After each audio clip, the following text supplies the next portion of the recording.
नमस्ते। जैवमंडल। आज हम जैवमंडल और उसके आरक्षित क्षेत्रों के बारे में बात करेंगे, जिनमें मुख्य रूप से बाघ परियोजना, हाथी परियोजना, आदरलैंड आदि शामिल है। जैवमंडल आरक्षित क्षेत्र होता क्या है? यह एक आनुवंशिक विविधता बनाए रखने वाला ऐसा बहुउद्देशीय संरक्षित क्षेत्र है जहां पौधे, जीव जंतुओं और सूक्ष्म जीवों को उनके प्राकृतिक परिवेश में संरक्षित करने का प्रयास किया जाता है। यहाँ लोगों को इससे संबंधित प्रशिक्षण भी दिया जाता है एवं जैव विविधता तथा पारिस्थितिक तंत्र के प्राकृतिक स्वरूप को बनाए रखने का प्रयास भी किया जाता है। जीवमंडल आरक्षित क्षेत्र के निम्न उद्देश्य होते हैं: पौधे, जीव जंतुओं, सूक्ष्म जीवों की विविधता तथा संपूर्णता का संरक्षण करना। दूसरा, पारिस्थितिक संरक्षण तथा अन्य पर्यावरण संबंधी तथ्यों पर शोध को प्रोत्साहन देना। तीसरा, शिक्षा, जागरूकता तथा प्रशिक्षण की व्यवस्था करना।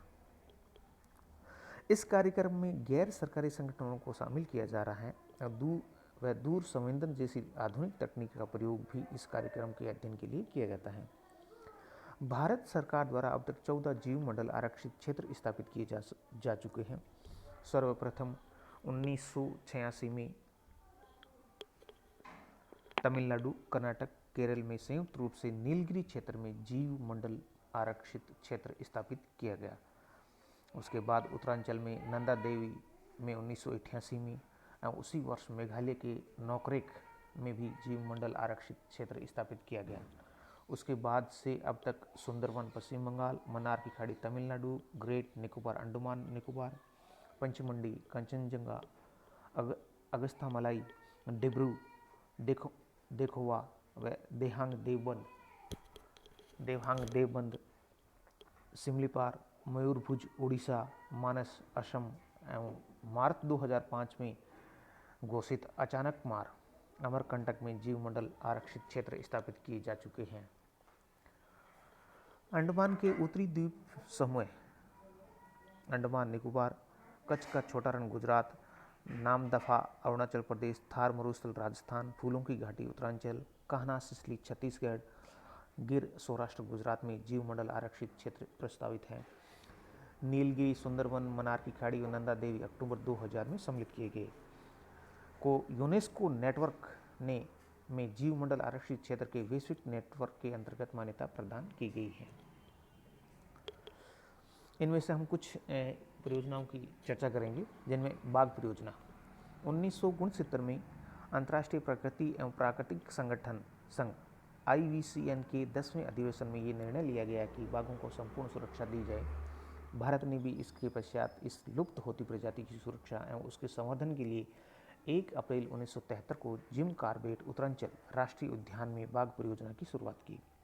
आज देश में 28 बाघ संरक्षण उद्यान है, जो 17 राज्यों के 37,761 वर्ग किलोमीटर क्षेत्र में फैले हुए हैं। सबसे अधिक बाघ संरक्षित स्थल मध्य प्रदेश राज्य में है, जो संख्या में 6 है। भारत में मध्य प्रदेश राज्य को टाइगर राज्य के नाम से भी जाना जाता है। कॉर्बेट भारत का प्रथम बाघ संरक्षित स्थल एवं नागार्जुन सागर क्षेत्रफल की दृष्टि से सबसे बड़ा बाघ संरक्षित स्थल है। हाथी परियोजना 1972 में देश के सभी हाथी वाले राज्यों में हाथी संरक्षण परियोजना चलाएगी। वर्तमान में यह परियोजना 12 राज्यों में चल रही है। देश में हाथी परियोजना के अंतर्गत अब तक कुल 14 हाथी परियोजना स्थल स्थापित किए जा चुके हैं, जिनमें Singhbhum, Garo hills, Mayurbhanj, Mahanadi, Sambalpur, eastern horse, Mayurjharna, वयामनंद, नीलांबर, अनाईमुदी, पेरियार, कामंग, मैसूर शिवालिक आदि। आर्द्र भूमियां, वेटलैंड या जलग्रस्त भूमि। जलग्रस्त भूमि वैसे दलदली या पानी वाले क्षेत्र हैं जहां सालों भर या साल के एक हिस्से में प्राकृतिक या कृत्रिम रूप से शांत या बहता हुआ जल या मीठा या खारे पानी वाला समुद्री या गैर समुद्री जैसा जल जमाव का क्षेत्र हो, जिसकी गहराई 6 मीटर से अधिक नहीं हो। अधिकांश जलग्रस्त भूमि पर प्रत्यक्ष या अप्रत्यक्ष रूप से गंगा, ब्रह्मपुत्र, नर्मदा, कावेरी, ताप्ती, गोदावरी आदि जैसी बड़ी नदियों से जुड़ी हुई हैं। जलग्रस्त भूमि की निम्नलिखित विशेषताएं होती हैं। ये पत्तियों, जंतुओं, कीटों तथा पौधों की कई दुर्लभ प्रजातियों के निवास स्थान होते हैं। पारिस्थितिक अवस्था बनाए रखते हुए ये पोषक तत्वों का पुनः निर्माण एवं जहरीले तत्वों को निष्क्रिय करते हैं। इसलिए इन्हें प्रकृति का गुर्दा भी कहा जाता है। ये अवसादों को रोककर नदियों में गाद के जमाव को कम करते हैं। ये बाढ़ के प्रभाव को कम करते हैं एवं मिट्टी के कटाव को रोकते हैं। 1971 ईस्वी में जलग्रस्त भूमि के संरक्षण के लिए बहुउद्देशीय परियोजनाएं पर समझौता हुआ, जिसे रामसर सम्मेलन ईरान में हुआ था के नाम से भी जाना जाता है। भारत इसमें 1982 ईस्वी में शामिल हुआ। वह पर्यावरण व वन मंत्रालय द्वारा इसके संरक्षण हेतु 1987 से एक कार्यक्रम चलाए जा रहे हैं। इस कार्यक्रम के अंतर्गत वर्तमान में 12 राज्यों में कुल 71 आर्द्र भूमियां क्षेत्रों को संरक्षण के लिए चुना गया है, जिनमें कोलेरू आंध्र प्रदेश, वुलर जम्मू कश्मीर, चिल्का उड़ीसा, लोकटक मणिपुर, भोज मध्य प्रदेश, सांबर व पिछोला राजस्थान, अष्टमुदी केरल, हरिके व कांजली पंजाब, उजनी महाराष्ट्र, रेणुका हिमाचल, काबर बिहार, नरू सरोवर गुजरात, सुखना चंडीगढ़ प्रमुख हैं। कच्छ वनस्पति या मैंग्रोव वन, ये उष्ण कटिबंधीय और उपोष्ण कटिबंधीय प्रदेशों की समुद्र तटवर्ती पश्चिमी जल मुहाने, क्षारीय दलदलों व दलदली मैदानों को विशिष्ट पारिस्थितिकी वाले क्षार सहा पानी की क्षेत्र हैं। ये बड़ी संख्या में पौधों और जीव जंतुओं की ऐसी प्रजातियों के संग्रहण क्षेत्र हैं जिनमें क्षार सहन करने की उल्लेखनीय क्षमता है। ये समुद्री जल की उर्वरता बढ़ाते हैं, मृदा अपरदन रोकते हैं, समुद्री तूफानों की तीव्रता कम करते हैं तथा समुद्री सूक्ष्म जीवों के लिए नर्सरी का काम करते हैं।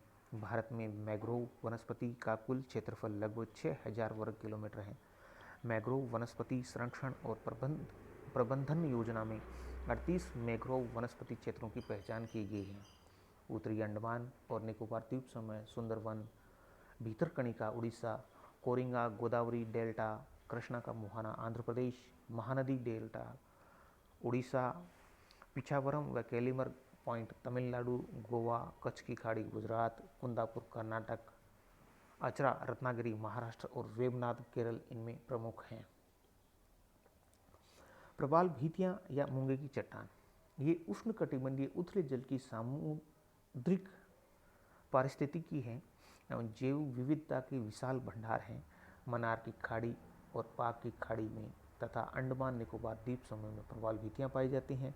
कच्छ की खाड़ी में तटीय प्रवाल भीति एवं लक्षद्वीप में प्रवाल वलय अर्थात एटोल भीतियां पाई जाती हैं। संरक्षण व प्रबंधन के लिए 4 प्रवाल भीतियों की पहचान की गई है। ये है मन्नार की खाड़ी, अंडमान निकोबार द्वीप समूह, लक्षद्वीप और कच्छ की खाड़ी। प्राकृतिक संसाधनों का सर्वेक्षण। पर्यावरण और वन मंत्रालय विभिन्न पर्यावरण एवं वानिकी कार्यक्रमों के नियोजन, संवर्धन, समन्वय और क्रियान्वयन की निगरानी करता है और भारत सरकार के प्रशासनिक ढांचों में एक केंद्रीय संस्था के रूप में कार्य करता है। वनस्पति, जीव जंतुओं, वनों और वन्य जीवों का संरक्षण और संरक्षण, प्रदूषण की रोकथाम व नियंत्रण, वनीकरण और वन हास के क्षेत्रों को फिर से हरा भरा बनाना और पर्यावरण की रक्षा करना इस मंत्रालय के उत्तरदायित्व है। यह देश के प्राकृतिक संसाधनों से संबंधित सर्वेक्षण का सूचीकरण के लिए भी उत्तरदायी है एवं लुप्त होने की आशंका वाली प्रजातियों के जर्म प्लाज्मा और जीन बैंकों का भी गठन करता है। 1890 में स्थापित भारतीय वानस्पतिक सर्वेक्षण विभाग कोलकाता देश के वानस्पतिक संसाधनों का संरक्षण और उनकी पहचान करता है। 1916 में स्थापित भारतीय प्राणी संरक्षण विभाग Indian zoological survey department Kolkata देश के जीव जंतुओं का संरक्षण करता है। यह फौना ऑफ इंडिया का प्रकाशन भी करता है। देश के विभिन्न भागों में इसके 16 प्रादेशिक केंद्र हैं। 1981 में देहरादून में राष्ट्रीय वन संरक्षण विभाग की स्थापना की गई। इस विभाग के 4 प्रादेशिक कार्यालय हैं, क्रमशः बेंगलुरु, कोलकाता, नागपुर और शिमला। यह विभाग 1:2,50,000 मापने पर वन क्षेत्रों के मानचित्र भी तैयार करता है। पारिस्थितिकी संबंधित अनेक अनुसंधान केंद्र भी स्थापित किए गए हैं। इनमें प्रमुख हैं Indira Gandhi forest academy Dehradun, Indian forest management Bhopal, राष्ट्रीय पतझड़ वन अनुसंधान Jabalpur, wood science and technology centre Mangalore, forest genetic centre Coimbatore. धन्यवाद।